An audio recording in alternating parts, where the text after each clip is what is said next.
Hello class, in this video we'll be looking at respiratory disturbances of acid base and also metabolic disturbances of acid base. So I'll be going through these slides and also referring back to the equation. Okay, so let's take a look again at the equation in slide 5, and we see that respiration is a major part of the balancing of the acid-base equilibrium. Okay, so let's take a few scenarios here. Since we've just finished the respiratory unit, you should be able to understand the breathing. Okay, we already concluded in our shorthand that the CO2 is related to the hydrogen ions in blood. So if CO2 ventilation is not in homeostasis, this can cause a pH imbalance. So let's take a couple examples. So in the case where there's an abnormal increase in respiratory rate, that's hyperventilation. So going like that, there's more CO2 that's expired than the body is producing. So remember, the rate of CO2 production should be equal to the rate of CO2 ventilation. So if there's more CO2 that's expired than the body's making, there's actually less CO2 in the blood. So if there's less CO2 in the blood, there's a drop in PCO2. Remember, PCO2 is a measurement of CO2 in blood. So because of that, if there's less CO2, there's less amount of CO2 around to push the equation to make hydrogen ion. Okay, so the hydrogen ion is gonna go down in the blood, and then the pH will go up. Okay, because too much CO2 is being pushed out of the body, out of the blood, there's less hydrogen ion around in the blood. So that's respiratory alkalosis. Okay, so again, look at the, think about the relationship between PCO2 and hydrogen ions. So in this case, this is a shorthand of the hyperventilation. Okay. So let's look at respiratory acidosis. This is actually a lot more common than respiratory alkalosis because there's a lot of more breathing problem related to the decrease in respiratory rate or hypoventilation. So you can imagine things like asthma, choking, emphysema.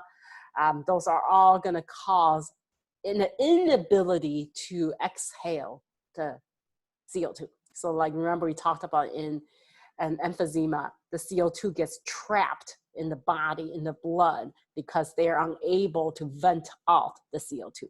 So there's more CO2 in the blood, causing a rise in the PCO2 in the blood, and this will then make too much hydrogen ion in the blood, causing a decrease in pH or respiratory acidosis. So since these are problems associated with breathing, these are called respiratory alkalosis and respiratory acidosis. You can practice that idea using this slide and then also a number of examples I put in with patients having issues with breathing. Okay, the next slide, 2 slides, are going to be looking at metabolic causes. So this, there's more varieties of them, so some students get a little bit more confused. So don't forget to refer to step 5 on the metabolic contributions to acid-base imbalance, and that's going to be also covered in slide 10 and 11. So remember, there's any sort of digestive issue, other organ issue can alter what's in the blood composition. Okay, so these are called metabolic causes. So for example, fat metabolism and ketosis, okay?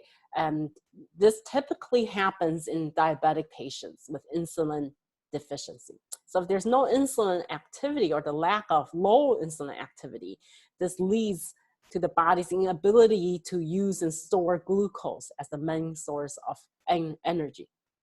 The cells will then burn the fat and protein for energy. The byproduct of this kind of fat burning and protein use for energy is ketones. And ketone will dump an abnormal high concentration of hydrogen into the blood. So this is called ketosis, okay? So I want you to then think about what I described here and what diabetic ketosis is, and go into thinking about what is the effect of hydrogen ion concentration in blood and what's the effect on pH, and would this lead to a patient having metabolic acidosis or metabolic alkalosis, okay? The next one is low O2, hypoxic conditions. So again, like I said, there's many, many cases where a patient will show up to the hospital with hypoxic situations. This can be due to a myocardial infarction, could be due to hypovolemic shock, such as blood loss, dehydration, and then also things like pneumonia, asthma. All of those are going to cause hypoxic conditions. So when their hypoxic condition goes longer than a few minutes, then the body will have to use anaerobic respiration to survive and to make energy, make ATP. But the byproduct of anaerobic respiration is going to be an excess of lactic acid. So with lactic acid now in the blood, that is going to dump excess hydrogen ion into the blood. So again, I want you to fill in what that effect is on the blood and the blood pH. Okay, liver is also an important organ to help process the lactic acid. So patients with liver disease or liver failure may also experience lactic acidosis. Okay, so let's take a look at a few other metabolic causes. Okay, excess amount of bicarbonate introduced into the body. So this can be due to excess IV, bicarbonate IV, or very rarely when a patient over ingests high numbers of bicarbonate and acid. Most of the time, if a patient ingests too many acids, such as TOMs, the body can handle that using the kidney and to remove the excess bicarbonate. But occasionally in rare situations, that can lead to problems. So I want you to think about if there's an excess medication of bicarbonate, or what will happen to the blood bicarbonate level and the effect on pH.